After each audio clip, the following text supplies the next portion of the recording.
But if it is the case that whatever it is that's doing that is either determined or it's not, and that if it's not, it's random and therefore out of your control, and that if it is, it ultimately terminates in something outside of yourself or something random, and both of which are out of your control, free will cannot exist. You say, well, there's my escape hatch, I can appeal to mystery.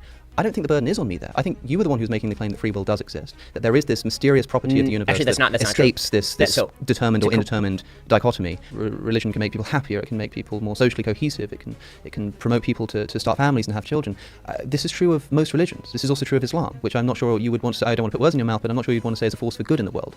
I don't think, in other words, that it's always a worthwhile trade-off. Now, is religion good for society? Can a society hold together if there are no underlying beliefs that everybody shares?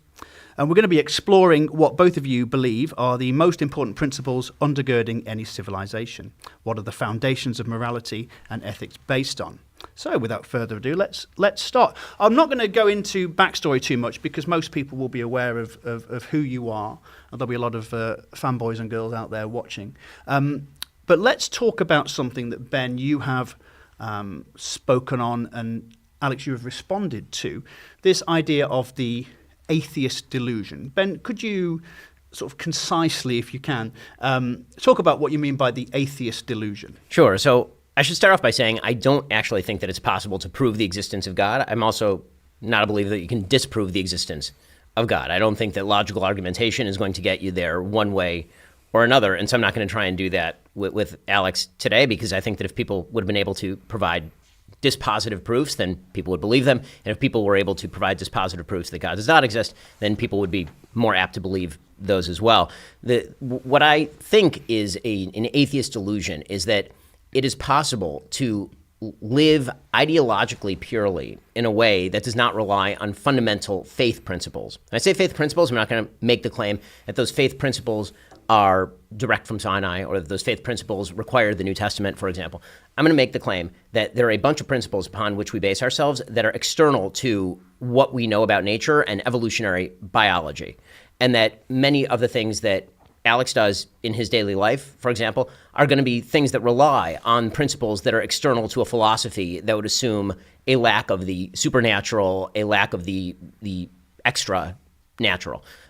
So some of those principles, for example, are free will. So every day we get up, we believe, virtually all of us, whether we say we believe it or not, we actually act in ways that betray the idea that we believe that we have control over our own actions, at least to a certain extent, and that control makes a difference in the world. And that's what gives us purpose. It's what allows us to wake up in the morning and make the decision to do what we believe is right or what we believe is wrong. That the principles of right and wrong are external to evolutionary biology. So both of these principles that I've mentioned already, free will, right and wrong, these come from a language that is external to the Darwinian language of evolutionary biology. If you're talking about free will, there is nothing in nature that suggests the ability to make a decision free of environment and genetics in combination in some sort. The same thing is true of right and wrong, the idea that there is a right and there is a moral wrong that we can reason our way to. Another principle that I think that you're obviously very big on, it's something that you rely on all the time, your entire podcast is based on the idea of reason. These ideas do not exist in the context of a purely materialist atheist universe. Now, I'm not going to make the claim that I can prove that it's God who's behind those things, because one of the principles of faith belief is that I don't understand God. So for people who don't believe in God, that's an easy way out, right? That's an easy way out for people like me, because I say, well, I don't have to explain the relationship between God and free will, because frankly, I don't fully understand God. But that's not really that's not really an open window. That's just part of pretty much all faith systems, is that if my mind were the mind of God, then I would either be God or God would not exist, one of the two things. So the idea that reason makes a difference in our lives, that we can reason our way to propositions, and that's more than just saying a few magic words and that's setting off a few neurons in somebody else's brain in a naturalistic way, that there actually is principles of truth, another concept that comes from the extra-natural world, that these principles exist. So far I've mentioned free will, good, right and wrong, reason, and truth, right? All things that we consider extremely key in our daily lives, and that Alex considers key in what he does. It's, I assume, why you get up every morning, or at least why you feel you get up every morning. You know, what gets you up to do your podcast? It's because you want to say things that you believe are reasonable, are going to convince people to act in a better way, or I assume not a worse way, that get people to change their lives in some way, in a self-motivated fashion that's not merely in a sort of Pavlovian response to circumstance and environment. So if I were going to talk about the atheist delusion, that's what I would suggest is the delusion, that an atheist can use terminology that is drawn from a world that is external to atheism for itself. And again, that's not an argument for God even. That's just an argument against atheism. Again, I think the arguments against God are fairly compelling, and I think the arguments against atheism are fairly compelling. This is one of the things that I've said to Sam Harris. And I think that the difference is that most people who believe in God have expressed doubts, and a lot of people who are atheists tend to be more religious in this way than many of the people who are God believers. Well, something's certain. We don't do cold opens or soft starts here on the big conversation. Alex? Well, I am glad to begin on a point of agreement with you, Ben, that yes, if there is no God, there is no free will, but I think that's because of the truth of the latter of those statements. That I suppose the biggest criticism that I made of you in a video response that I made to the atheist delusion, and this show does seem to have an extraordinary capacity for putting me face to face with people that I've been talking smack about online. So thanks again. By the way, I should say it's a great video, and everybody should watch it if they haven't. Well, I'm going to put that in the description. I think that glowing endorsement. The principal disagreement that I think I had with you, Ben, is that there was a subtle or not so subtle implication in my view that yes, with no God there's no free will, but somehow having God can solve this problem. I mean, you said a moment ago that you don't think you can establish God's existence through reason alone, but assuming that you do believe in the existence of free will, you think it's a real thing that you have. Yes. And simultaneously saying that if there is no God, then free will makes no sense. Yes. That does read to me like an argument for God's existence, such that in order to either say that there is free will, in order to say that there is free will, one must believe in God. And that does strike me as an argument for God's existence. I mean, to slightly curve that, or to kind of sand off the rough edges there, I would say that the argument I made is an argument for something extra natural. Sure. Now, you can call that God or not God, but the thing that I'm making the argument for is that you cannot get from a materialist Darwinist universe to free will. That is not possible. So I know that the way you solve that is that you say that there is no free will. That's right. And what I'm saying to you is you don't act that way. I hear this all the time. People say, look, you may say there's no free will, but you don't act as though that's the case. I suppose that I'm just confused as to what it would look like for somebody to act as if they believe there was no free will. I mean, the very argument that there is no free will that I subscribe to, at least one of the various forms that it takes, is a sort of Schopenhauerian view that you can do as you will, you just can't will what you will. And that you are essentially just a biological machine reacting to its internal and evolutionary drives. That's what's happening. Now, call that nihilistic if you like, that's a separate question, but as to the question of how this would make one act, the idea that this might cause us to sort of lay around in bed all day or something, the very mechanism that I think is responsible for eliminating the possibility of free will, that is, the drives that make people do what they do, like I say, do exactly that. Make people do what they do. They make them get out of bed in the morning. Why do you get out of bed and go and make your breakfast if there's no free will? So you go and get breakfast because there's no free will and something is driving you to do that that's outside of your control. The claim that atheists need God to believe in reason, truth, or morality does not hold up. Human beings can build morality from well-being, harm reduction, and cooperation. Science also shows our choices are heavily shaped by biology, environment, and brain activity before conscious awareness. Even the Bible is not clear on free will. Romans 9:16 says, it depends not on human will, but on God's mercy. For sure. So to get back to the nihilism point, which you kind of put aside, so that means that this conversation is essentially worthless in any sort of real sense. I mean, effectively, we were driven here by evolutionary biology and environment to have this conversation. Everybody who's watching this is driven by evolutionary biology and environment to have a particular reaction to that thing, and ever round the cycle goes.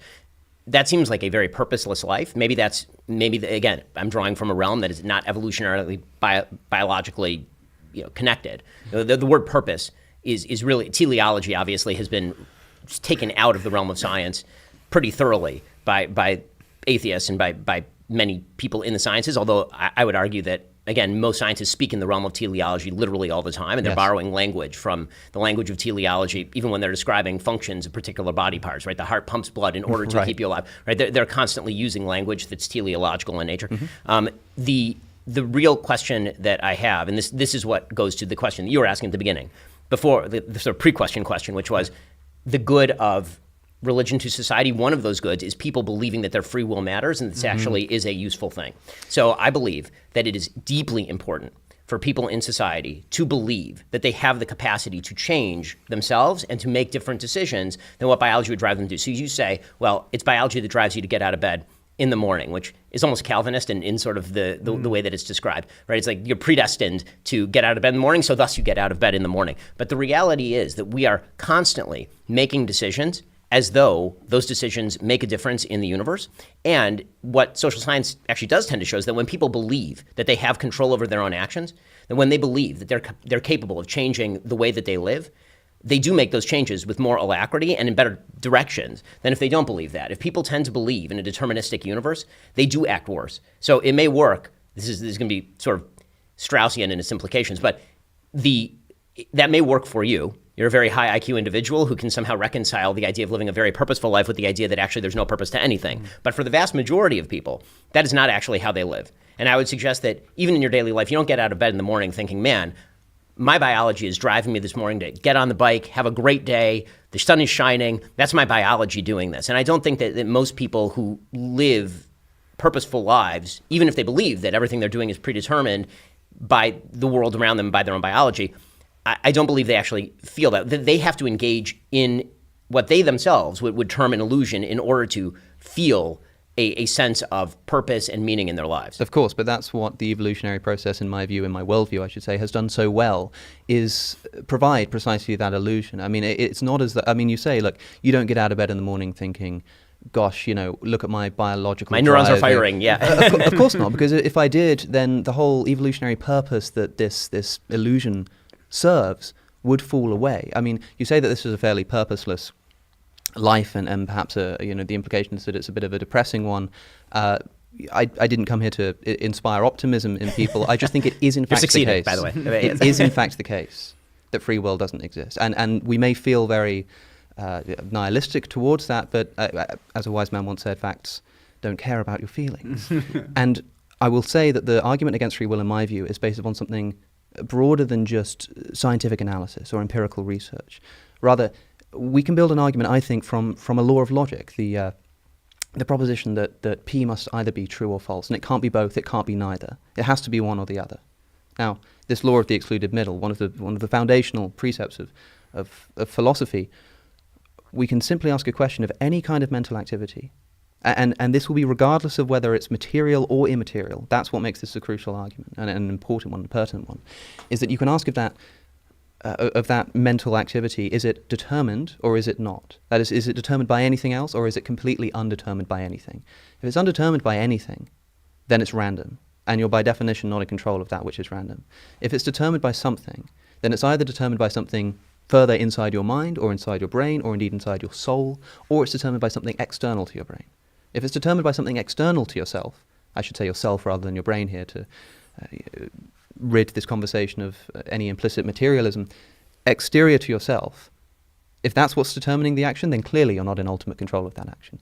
If it's something inside of yourself somewhere, then all you do is push the problem back and you ask the question again, is that thing determined or is it indeterminate? So indeterminate, it's random. Determined, you keep going back until you either terminate in something outside of the self, something, or I suppose something undetermined and therefore random, either of which you are completely out of control in. If you say that it terminates in something like a soul, people like to do this. They say, well, look, with a religious philosophy, we have the benefit of introducing a soul. That doesn't solve anything. Because you still need to, it's not a matter of having to explain the mechanism by which the soul brings about actions. That may well be a mystery. But if it is the case that whatever it is that's doing that is either determined or it's not, and that if it's not, it's random and therefore out of your control, and that if it is, it ultimately terminates in something outside of yourself or something random, and both of which are out of your control, free will cannot exist. Well, and so I would be careful. That argument does rely on the complete deconstruction of the self. Right? I mean, you're using the term self in this argument in, I think, a couple of different ways. You're saying something outside yourself, but then you're breaking down the self into a bunch of separate components as though the self is a computer. Right? As though if you took the self and you broke it down into a machine, and there's like there's the microchip, and you've got the processor, you've got all these different parts of it. So it has to be coming from here, or it has to be coming from here. But I think the very idea that we have of ourselves as selves is as a deciding being. And so the attempt to carve that down into, so which parts of the deciding being, that is an avoidance strategy. So I don't think that the argument quite holds. Well, if we can call the self just a deciding being, call it a deciding being, then that sort of fundamental assumption that we make about the nature of the self, I don't think is going to be incompatible with atheism. How so? Because we're talking about what the self is here. I mean, atheists believe in the self. Everybody believes in the self. Well, no, that's not. I mean, that I find difficult to believe. Why would an atheist believe in the self? The self is a series of non-deciding mechanisms, as you've described. I see that your view of the self is an atheist view of the self, a meatball wandering through space, as I've put it somewhat colorfully. The sort of Spinoza idea that you're a stone that's been thrown, and you can comprehend that you've been thrown, but you're a stone that's been thrown, and that's just the way that it is. Why would there be in atheist philosophy such a thing as a deciding self? The deciding self, the deciding being, is external to the idea of an evolutionary cause, because the very word deciding suggests uncaused decision making, and you've just excluded it through your own philosophy. Uncaused decision making, I suppose, is a concept that I think is unintelligible, and therefore, if there is an unintelligibility of the self on atheism, I suppose the thrust of the criticism that I made to essentially every point you made in that video, except for the argument from motion, is that what you're saying to me, if it applies to atheism, I think simultaneously applies to theism as well. How so? An uncaused decision. I mean, what is the process by which a decision is made? But now you're falling into the same sort of argument that I excluded at the beginning, which was I said that the beauty of religion is that there's a bunch of stuff I don't understand. So I can't explain to you how the uncaused self makes decisions. Well, then I can't explain to you how the uncaused self exists on an atheistic But you have framework. a burden and I don't. Meaning that I don't think that's the case. You do, though. I mean, the simple fact is that you are the one who's claiming that a reasonable materialist universe is the cause of all. And so if that's the case, you do have to explain the mechanism in a way that I certainly do not. My entire philosophy rests on the positing of an entire realm of things I don't understand in terms of their interaction with the world. Now, as I said at the very beginning, that leaves me a giant escape hatch. I'm not going to pretend that that's not a giant escape hatch. It acts in practice as a giant escape hatch. It also tends to act as a fundamental principle of faith, right? Again, in every moral realm, right? When you get to the problem of good and evil, right? One of the big questions is, well, how can God allow evil to take place in the world? And the fundamental religious answer, as it has been for thousands of years, is my mind is not God's, which is a giant escape hatch. It also happens to be true from a religious point of view. Christianity does not solve free will. It buries the problem under the word soul. Damage to the prefrontal cortex can impair judgment and change behavior, showing how closely decisions depend on the physical brain. Exodus 9:12 says, God hardened Pharaoh's heart, yet Pharaoh was still blamed and punished. That is control followed by condemnation.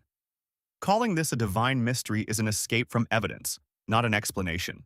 So if I may, that there are two sort of escape hatches here. There are two appeals to mystery going on here. And it seems to me that what you're saying is something along the lines of my simple appeal to mystery here is disallowed in the way that you're allowed to appeal to this mystery because I'm the one making the claim. I think that not because I'm the one making the claim, but because I'm the one with the burden. In the context of this discussion, sorry, I'm missing the who is the you and who's the I in yes. a sense, but yes. I see what you mean. I'm speaking for myself there. Sorry. If in the context of this discussion, this began the subject which I think is the first one you bring up in this video, free will. Here's this thing that I think exists, and on the basis of its existence, think entails the existence of a God, or at least points to the existence of a God. I shouldn't say entail. And then when I say that I don't think that the concept of free will is intelligible, and you say, well, how is it intelligible on atheism? And I say, I'm not sure it is, but it's not on theism either. And you say, well, there's my escape hatch. I can appeal to mystery. I don't think the burden is on me there. I think you were the one who's making the claim that free will does exist, that there is this mysterious property of the universe that escapes this determined or indetermined dichotomy. And then when I say that this is unintelligible to me and based on what I see to be fundamentally appeal to a law of logic, suddenly I'm the one making the claim. I'm the one with the burden who has to do the proving. No, the actual claim that I originally made, if you recall, was a conditional claim. Mm-hmm. I did not claim free will exists, therefore God. I claimed if you believe free will exists, it cannot exist in a materialist universe. Now, you say, okay, fine, it doesn't exist in a materialist universe. I don't believe in free will. Yes. That's fine. That's totally plausible. As I said right at the top here, I'm not going to prove to you that God exists today. What I am going to say is that the vast majority of people throughout nearly all of human history have believed there is a thing called a self. It is a deciding self that makes these decisions. If you are a person who believes that, you're right. It can't exist in your world. So I'm not saying that it does exist. Maybe it doesn't. Maybe you're right. Maybe you're totally right, and all of this is just a series of chemical firings. That's quite plausible. That's fine. What I have said, and this is the argument that hasn't yet been rebutted, is that society does require an extraordinary number of people to believe that they are capable of making decisions for the good or for the bad. Because, again, not everybody is you. Not everybody is capable of waking up in the morning, putting one half of their brain on hold, the side that says what I'm doing today doesn't matter, and we are all going to wind up in the cosmic nothingness of space anyway, and the sun's going to explode and eat the Earth. Most people don't function that way. And so a functional society, a society that actually works, relies on people actually believing that their fate is in their hands. And the way that people tend to understand that on a day-to-day level is, I get up in the morning and I make a decision whether I'm taking my kids to school today. I get up in the morning and I decide whether I'm giving charity today. I get up in the morning and I decide whether to go to a job today. Because the truth is that for a huge number of people, and I would say this is true for not virtually all, many, I would say the majority of people, if they were informed since the time they were small that their decision-making process does not exist. There is no decision to be made. Whatever's going to happen is going to happen. Those decisions have no moral weight in the universe because the universe has no moral weight.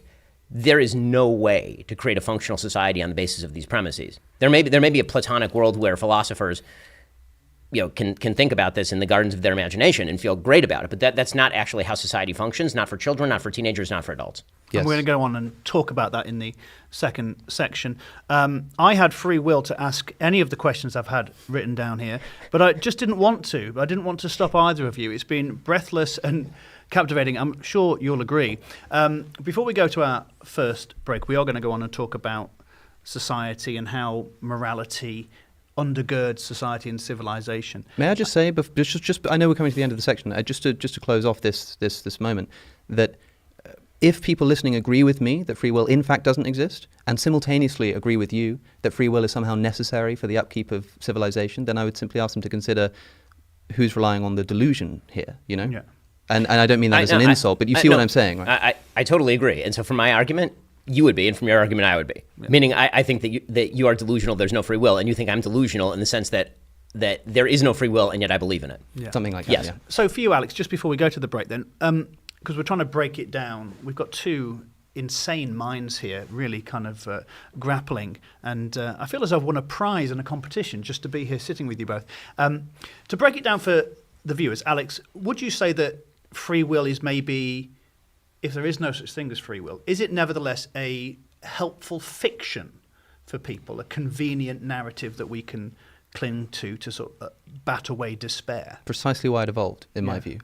I think I totally understand that, but because it evolved so strongly, I will say that we are all, if we are sort of delusory in our belief in free will. I mean, you're quite right in saying that I act as if free will exists in the sense of not constantly being aware that it doesn't. I don't wake up and do those strange morning affirmations that you mentioned into the mirror about, the sort of heat death of the universe. But maybe you should. People, I think it is good to reflect on your mortality in that manner every once in a while, and it does inspire some serious thought about whether you're really taking your philosophy seriously. But I will say that the mechanism is so useful and has been so successful in embedding itself into our psyche that we cannot shake it off. So I can I can have conversations with people, as I do regularly, talking about the existence of free will, and they come away saying, you know what, that's extraordinary, maybe you're right about this. And nothing about the way they live their life changes, precisely because of the fact that the very argument I'm making relies on the assumption that we will still be driven by our drives. All I'm doing is identifying what's actually going on there, in my view. It doesn't actually change what happens or what the brain indeed does. So the utility argument for what you're saying about free will is that the main utility in you saying these things is for people not to believe you in the end. That argument is fear dressed up as philosophy. A belief does not become true because someone thinks society needs it. 4 studies involving 921 people found no link between belief in free will and moral behavior. Laws, education, consequences, and rehabilitation can guide conduct without a supernatural story. Religion may make responsibility feel simpler, but comfort is not evidence, and usefulness is not truth. Talking about another easily solved question, morality and its role in society. So, Alex, we started with Ben in the first section. Let's start with you. What for you makes an outcome good or bad? And feel free to break that down, define things as you want. And how do we determine what is good and acceptable in society? Here is where I may disappoint you and potentially excite Mr. Shapiro in that I don't have a good answer to that question. Okay. In that, obviously, attempts have been made for a long time to ground good outside of God. I must say that similarly to rehash the same theme, I think there are issues with grounding good in God as well. I don't think that removes the problem. I don't quite know what good is if it indeed exists. I'm quite suspicious of the concept. I think it might be another one of these unfortunately quite nihilistic evolutionary sort of illusions of a sort. I guess I ascribe to emotivism more than anything, which has sort of gone out of fashion in the past decade, but I think still has some truth to it in a sense. It's more of a philosophy of language than it is a philosophy of what good and bad actually is. What I do know, however, is that there are problems, I think, with trying to ground morality in the existence of a God, especially if it's done so on the grounds that it essentially can't be done anywhere else. I mean, as far as I'm concerned, the religions of the world are false. I think that they are incorrect. That is, I don't think there really is a supernatural authority. And what that means is that the inventions of religious morality are just those, inventions, and inventions of a human mind. Now, if you have a human morality that recognizes that it is essentially a series of compromises between the history of mankind trying to get along with each other on a planet, then what happens is sometimes these ideas and these philosophies rub up against the real world, and we can adapt them as necessary. Now, there is a deep problem with this, and that is, if I meet a man who wants to kill me, or a friend, and he says that he doesn't believe in God, there's very little I can do to talk him out of that, except I can threaten him with legal sanction, I can threaten him with moral reproach, exclusion from the moral community, but there's not much more I can do. However, if a person says that he wants to kill me, and he believes that he wants to kill me because God has told him to do so, then I don't even have that minimal reproach available to me, because there is no law written by any man of any time that could ever count one iota against the dictates of the creator of the universe. Therefore, if that God in fact does not exist, and if these moralities are in fact human inventions, then what you have in the grounding of an ethical system in the dictates, allegedly, of the creator of the universe is all of the arbitrariness and subjectivity and failure and faults of nihilism and human invented morality, with all of the certainty and all of the faith and all of the unanswerability of the creator of the universe. That to me seems a dangerous cocktail that we drink at our peril. So many things there, and so much that you're saying is quite brilliant. I actually thought you were going in a different direction with that last example, which I'll explain in a second. So, to start with the very beginning, obviously, the idea of right and wrong. So there are many problems with the motivism. Alistair McIntyre does a good job sort of breaking down the problems with the motivism. But the sort of idea that there have to be certain moral absolutes that are beyond contention, and those moral absolutes have to be universally accepted.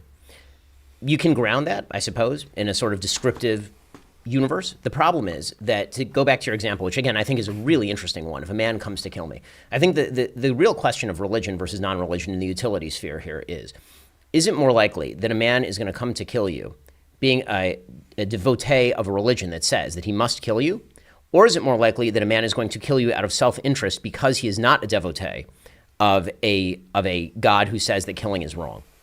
So if you are faced with these two alternatives, to kind of remove your example one step, the question is why the man has come to kill you. I mean, that's your premise is the man has come to kill you because God told him to, and so he can't be dissuaded by force. Agreed. We see that full scale in the real world on a fairly regular basis. It is also true that over the course of human history, men have come to kill one another on the basis of self-interest in extraordinary amounts of the time.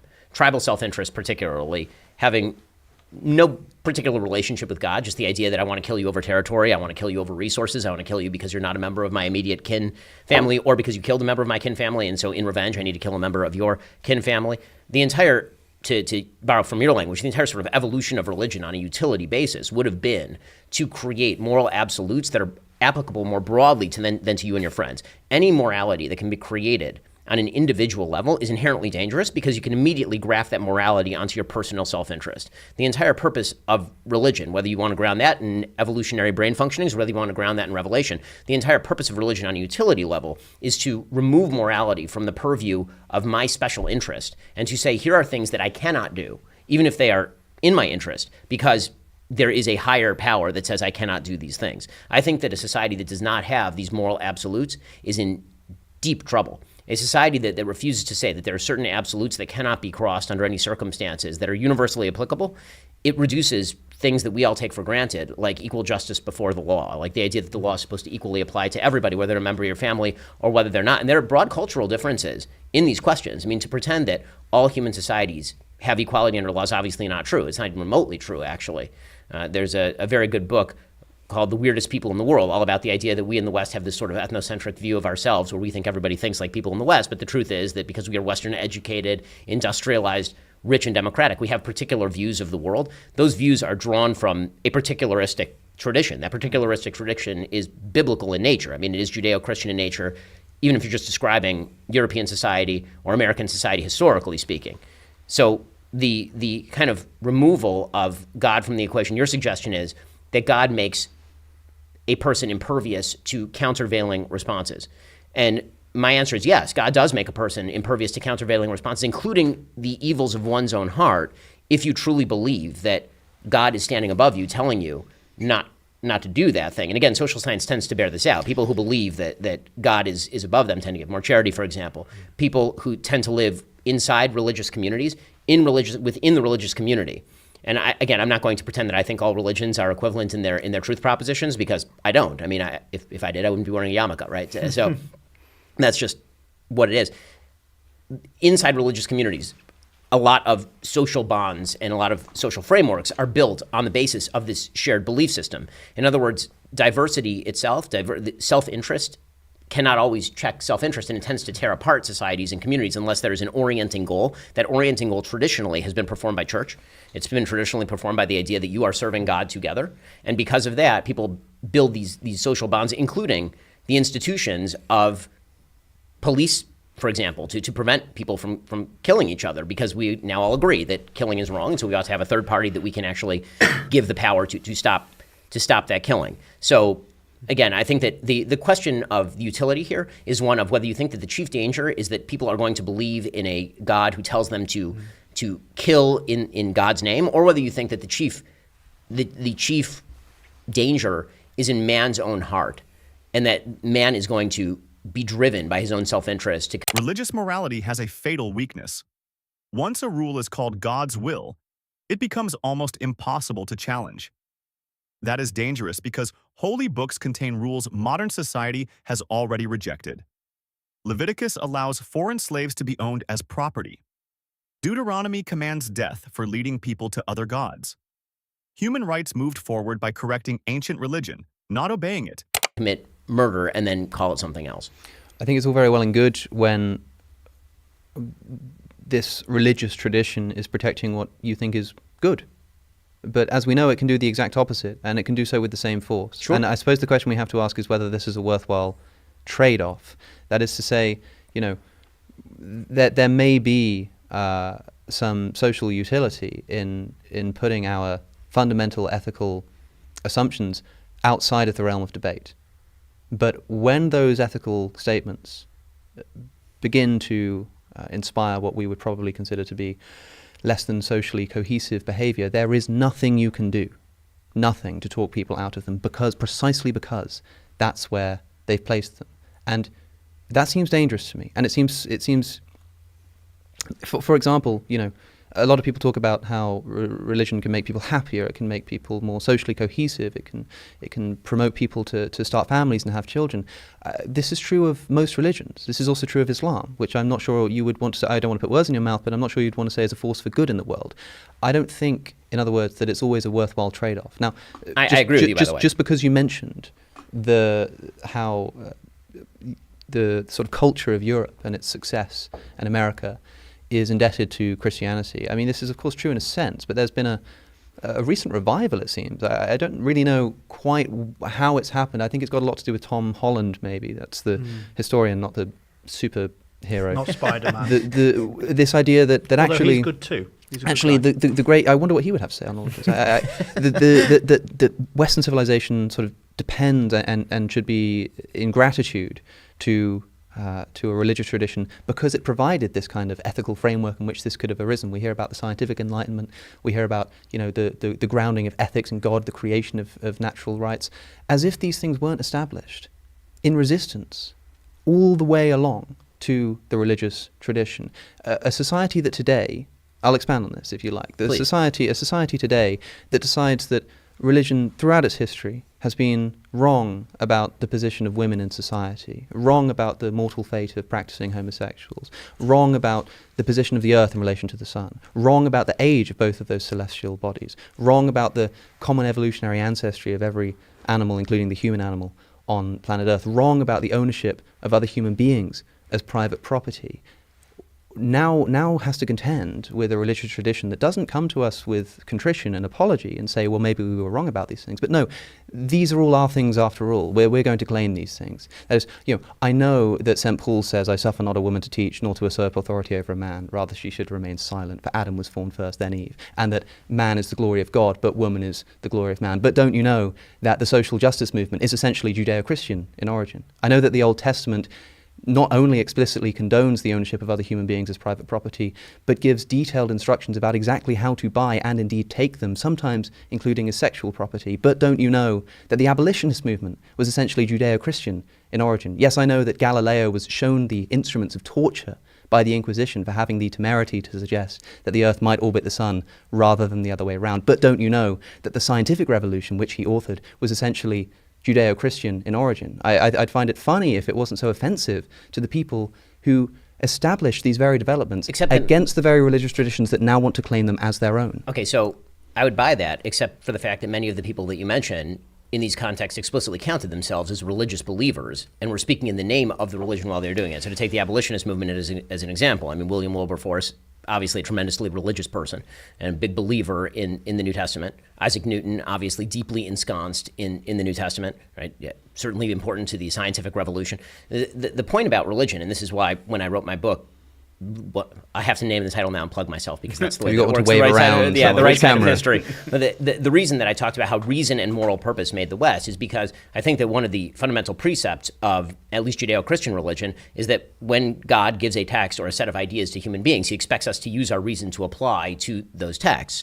And so the sort of evolution of interpretation is part of the religious tradition. I mean, that's always been the case in my religion anyway. So I always hesitate to speak on behalf of other people's religions because I don't know them nearly as well as I know my own. Mm-hmm. So when I talk about sort of the application of reason to tradition in the religious tradition, obviously we have books and books and books of texts discussing and debating these very ideas. And the idea of religious debate has always been central to the idea of Judeo-Christian religion, and when it hasn't been, it's been seen as repressive and has spawned then other Christian movements that then argue with the original movement and end up generating in almost Hegelian fashion some new form of interpretation. The point that I'm making is that outside that framework, it doesn't exist, meaning that once if the argument is over interpretation of particular biblical verses in a context in which there is a God who puts certain moral precepts beyond human judgment, those arguments you can have without threatening the entire social structure. What is very difficult is to have a social structure at all in the absence of fundamental moral precepts that are presupposed by everyone. And I think one of the reasons that you're seeing a sort of revival of this idea that religion is very important to the West is because one of the things that we have seen is that as religion has become less important to the West, we've seen declining birth rates en masse. We've seen rises in suicidal ideation. We've seen, especially over the last 10 years, tremendous individual atomization, certainly an extraordinary amount of less social connection. Right? All of these things are things that, frankly, used to be provided by church and these social institutions that, again, were oriented toward a single purpose. So when you talk about the idea that, I'm going to put aside the free will discussion because I think, again, it's easy to get caught up in the reversion to the argument that I was making before when you were saying that, can you argue the man out of stabbing you? To use your framework, I mean, you can't argue him out of doing anything. I mean, you're going to say words. The words are going to have an impact. But you can't argue him out of doing anything. But not to get back into a topic that we've handled. Free will is done. I'm not going to answer that. Although hopefully people will know from what I said before that I think it's still sensible to say you can argue somebody out of something. The first half of what you say there is in so many words, I think, what I was saying before, which is that, yes, this goes both ways. That is, thanks be to God when he is able to provide us with the grounding for resisting oppression and throwing off tyranny. Yeah. But what about when the same God is used to justify the exact opposite? Right, but you're going to. All I'm saying is that this goes both ways. But we'll never know. But you're going to have to weigh in one side or the other, We'll meaning also- that in terms of utility, right? You're building a society. Let's say that I won't say you're God. Let's say that you are master of a society, and you get to build that society. One of the things that presumably you are going to do is you're going to build in certain things that are untouchable, right? There's going to be certain moral precepts that you're going to build in that are untouchable. And how are you going to justify those things to people such that they are going to believe you? You're going to either have to use compulsion, or you're going to have to use some sort of other argument that is so strong that they are going to overweigh their self. I mean, there's a reason why Voltaire suggested he didn't believe in God, but he hoped that his maid did, so she wouldn't steal the silverware. The credit taking has to stop. Christianity did not simply build modern freedom. It fought many freedoms first. The New Testament tells women to stay quiet and not hold authority over men. The Catholic Church put Galileo on trial for supporting heliocentrism and kept him under house arrest. Modern progress came from challenging religious authority, testing claims, and letting evidence outrank Scripture. Yeah, that's an interesting indictment on the position that theists don't say that atheists can't be moral, right? When people have this argument about morality, atheists can certainly be moral. Well, oftentimes people have this misunderstanding of the argument. Christopher Hitchens did it best in saying, we don't need divine permission to be good and all of this. Fine, but as you say, you don't need to believe in God to be good, but you need to believe in God to ground that goodness. But then when you when you sort of casually throw in this statement by Voltaire, I don't believe in God, but I hope that my maid does. That implies that actually maybe you do think that without the belief in God, somebody isn't going to No, I think that Voltaire thought that he was good, meaning that Voltaire was an atheist and thought that he was good. But his point was sort of back to the Straussian Platonic point. His point was that he hoped his maid believed in God because without that belief, she wouldn't be able to act morally. Right. So because again, when we're arguing on the basis of broad societal utility, one of the things. So I happen to be in the happy position of being able to argue that what I think is socially useful also happens to be true. Mm-hmm. The question I'm asking you, and I think that's what a lot of this conversation is whether you think that what is socially useful is actually false or an evolutionary illusion. And I think that's kind of the position that you're taking, unless you want to argue that generally speaking, religion is either not evolutionarily adaptive, which would be a hard position to actually take. Well, I think it must be, otherwise it wouldn't exist. Or you'd have to argue that it's, even if it's adaptive, it's of no general benefit to humankind or is an illusion, right? Yes. I mean, that's the position that you're taking. So one of the things that I'm enjoying about the conversation is that I don't think either of us are going to argue each other in anything, but it is clarifying what exactly the lines of the division are. Yes, to backtrack a moment, because you said more than one thing in what I just responded to. You also mentioned, you talked about Isaac Newton being a Christian. So, I mean, people were astonished discovering his private notes to find that he spent more time talking about theology than he did science. This is certainly the case, but I do think it's worth pointing out when people like to notice that the originators of the scientific revolution in particular were believers in God. There are a few things to say on that. First, we don't know what Galileo thought in his heart of hearts, and part of the reason for that is because despite tripping over himself to say, now look, I don't think Scripture is wrong. Now look, I believe in God and I am a Christian and I believe in Scripture, but maybe the Earth orbits the Sun. His life falls apart. So suppose he did secretly have doubts about the existence of God. Do you think we'd ever have even found out about it? And that's an unfalsifiable argument. I think not a chance. In other words, but the lack of falsifiability makes it difficult for me making a counter argument. In other words, let's not be so maybe confident. Maybe he did have a secret diary, but I have no proof that he had a secret diary. What I'm saying is, let's not be so confident about this. The second thing to say is that these men, if that's what they were remembered for, that is their theology, then they wouldn't be remembered. Thirdly, is that just on the minor point that people often like to point out that, well, the originators of the scientific revolution were religious, and so science can't conflict with religion. I'm not going to make the claim that science does conflict with religion in principle, but supposing that it did, this would not serve as a rebuttal, because if it were the case that the scientific revolution and the scientific method undermines religion, then of course the people who invented the scientific method would themselves have been religious, because they hadn't invented the mechanism by which it came to be undermined yet. Yeah, but then afterward they presumably would be irreligious or a-religious, which is what happened to Darwin, for example. It doesn't happen that quickly, right? It really doesn't happen. On an individual level, it certainly if we're talking about the development of the scientific of the scientific method. We're not talking about the kind of thing that just happens in a lifetime. I mean, to attribute it to Galileo and Newton as we happily do is far too simplistic. This is something that happens over at least decades. Right, but you're making both an individual argument and a broader historical argument. So yes. Pick one. And so what I'm saying is that the individual beliefs of the founders of that revolution, I don't think that revolution would have gotten off the ground enough from just their contributions within their lifetime to shake decades of prior faith. However, when you get to someone like a Darwin, then we start to see agnosticism. Then we start to see people having their doubts. And then when you get into the modern era, atheism abounds. And so, in other words, if it were the case that this thesis, which, like I say, is not something that I'm defending here, I'm just sort of rebutting the rebuttal to it. That is, if it were the case that the scientific method were this king of undermining religion, then I think we would expect the fact that those who invented it to have been religious. It would be like saying, isn't it amazing that the person who invented the motor car didn't own a motor car before that? Well, no, because, again, you've now also made the case that perhaps they had secret diaries, or in their heart of hearts they weren't actually religious or convinced away from that. So, again, that's why I'm saying I feel like you're making a broader historical argument that works, and I think you're making an individual argument that doesn't quite. I'm not saying that is the case. I'm saying that we would never know why is that? Why will we never know what Galileo really thought about religion? Well, I'm going to just accuse you of assuming facts, not in evidence. I mean, let's move it away from because Galileo. Again, I don't want to get into the mind of Galileo, nor do I care very much. But the reality is that many of the people who were the progenitors of the scientific revolution and participants in the scientific revolution specifically were searching for something higher because they thought that was their godly duty to do so. I mean, this has been true since the time of Roger Bacon. I mean, the idea that you have people who are specifically seeking out the nature of the universe, because there's an understandable, again, another religious precept, there's an understandable universe that God has created, and your mind is a reflection of certain truths that are in that universe. These are all non-materialist atheistic concepts. That was the basis for virtually all of science, including the origins of the scientific revolution. Now, you can make the argument very easily. I mean, I make it all the time because I have to metaphoricalize the beginning of Genesis, for example, that the words of Genesis don't jibe with the words of science when it comes to the age of the universe, for example. And obviously that's true, which is why both Maimonides and Aquinas are talking about in the Middle Ages the idea that if science comes into conflict with religion, you're either getting one of them wrong or you're getting both of them wrong. And so the constant sort of reinterpretation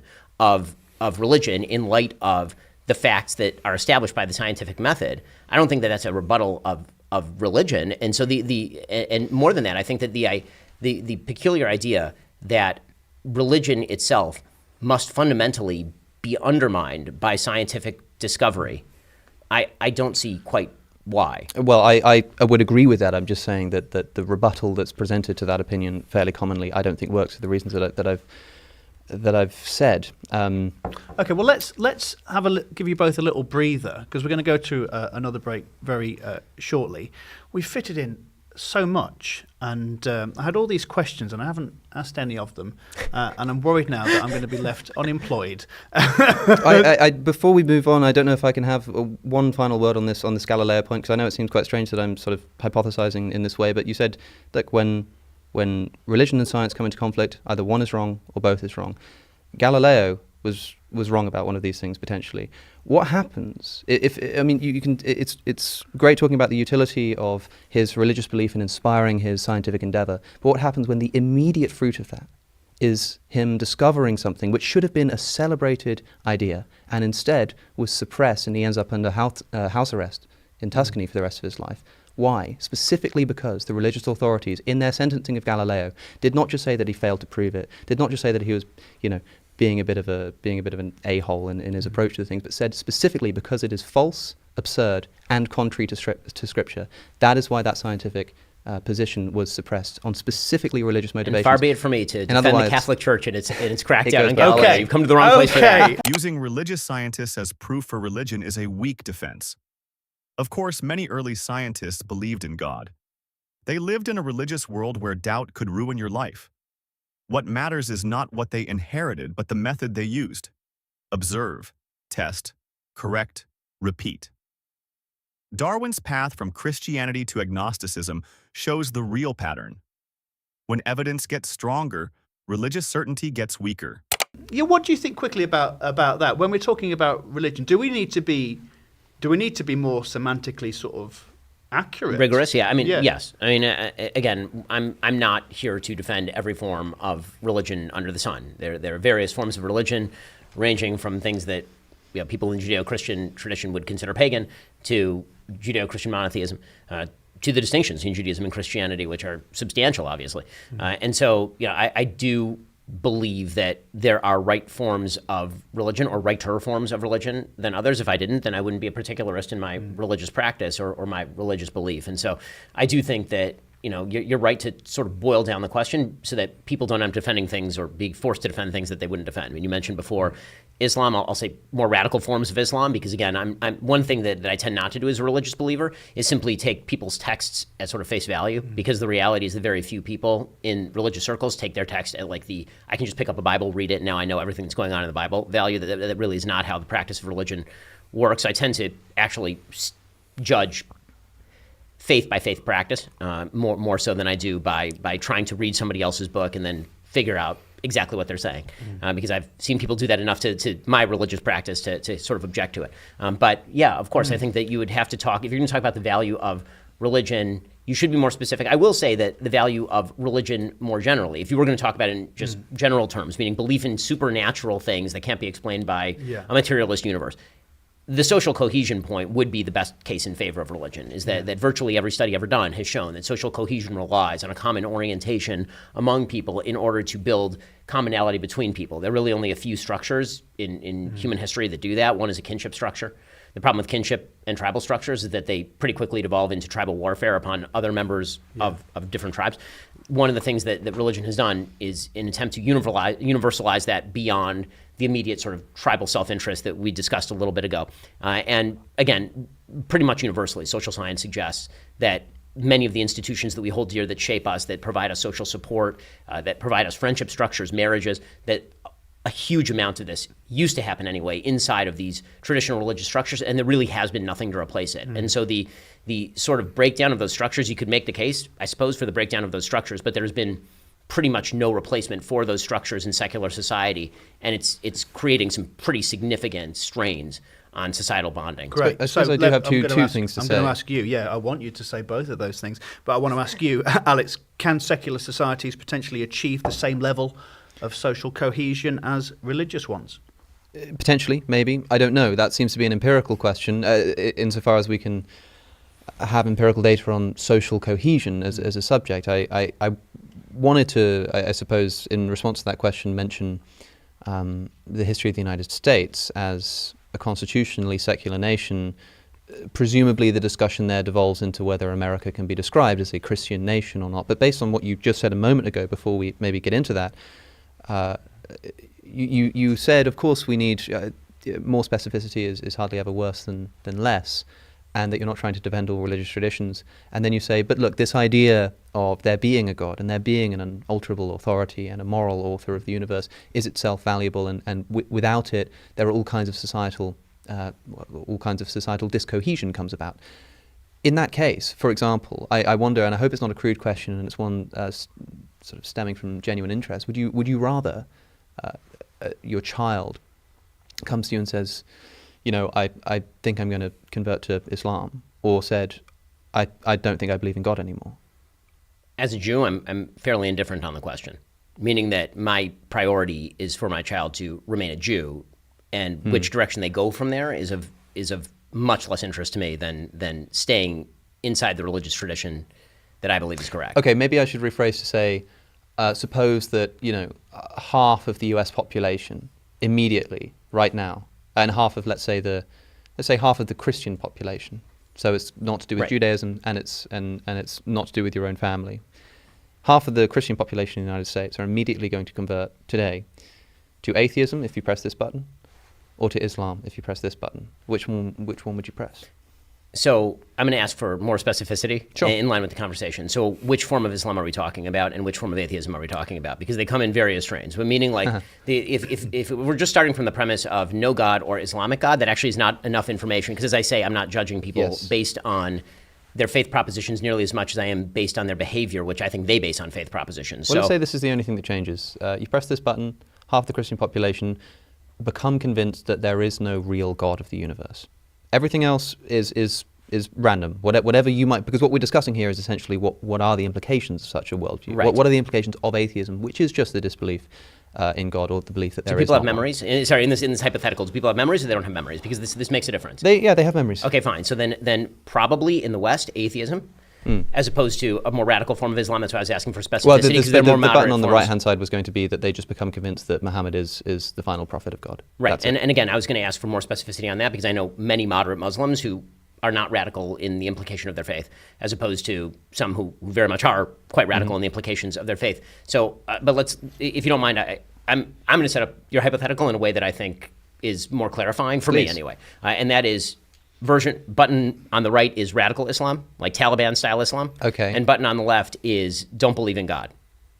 Well, I mean, you can do that. No, the reason I'm doing that is because that elucidates a difference that I think is being obscured by the simple sort of belief in God, not belief in God question, meaning that the cultural heritage of that's why I asked if people have memories or people don't have memories. If people have memories, then that looks very much like secular Europe right now, which does have The cultural in the heritage of bloodstream Judeo-Christian a lot of Judeo-Christian values in a way that Yes. would not be true if you were without memory. Right? Would I rather that a child found in a forest be raised in a moderate Muslim household or be raised in a secular communist household? Or a secular atheist household, if I may say. Again, from which tradition? Are we talking in the USSR or are we talking in Britain? Like, what are we talking We're talking about about here? Britain. Okay, so we're talking. Well, we were talking about the US, but let's say Britain. In Britain, depends on the strain of Islam. If we're talking about like a liberal form of Islam, which do exist, then probably a liberal form of Islam. If we're talking about a fundamentalist form of Islam, then probably a secular strain of Britain. Fine. The second point was to say, I mean, you mentioned not wanting to just to take Scripture at face value, and I understand the difficulty of taking Scripture essentially out of context and trying to take a literal approach where a literal approach isn't supposed to be taken. I mean, people forget that the Bible is a collection of books rather than a book with lots of different With an genres oral inside tradition it. and all the I rest, saw yes. I saw a video once of somebody trying to use the Bible to disprove the divinity of Jesus by quoting the book of Job, saying, "God is not a man that I might question him." God is not a man, you see, and I thought not only is this in the mouth of Job, but also that's the kind of thing that we want to avoid. But it does seem to me that there are some things within religious scripture that do need to be taken seriously and do need to be taken essentially at face value. That is some of the very specific legalistic commandments of the Old Testament, for example, or of the Hebrew Bible, I should say. These are not, when people list these and say that these are potentially morally problematic and may have done something towards hindering, for example, like I mentioned earlier, the abolition of slavery in the United States. Of course, there was a great deal of religious influence on both sides, as which is something that I've already mentioned. But don't you think that this problem could have been solved a lot more easily if there had been a stronger religious tradition of opposition to the ownership of other human beings? Why can't that have been the case? Religion wants credit when society improves, but dodges blame when Scripture causes harm. If Christianity were the clear moral foundation, slavery should have been condemned from the start. Instead, the New Testament tells slaves to obey their masters and even submit to harsh ones. Secular law did better. No religious test, no established church, and rights based on citizenship, not theology. So what do you think? Does society need religion or just better ethics? Comment below. And don't forget to like and subscribe.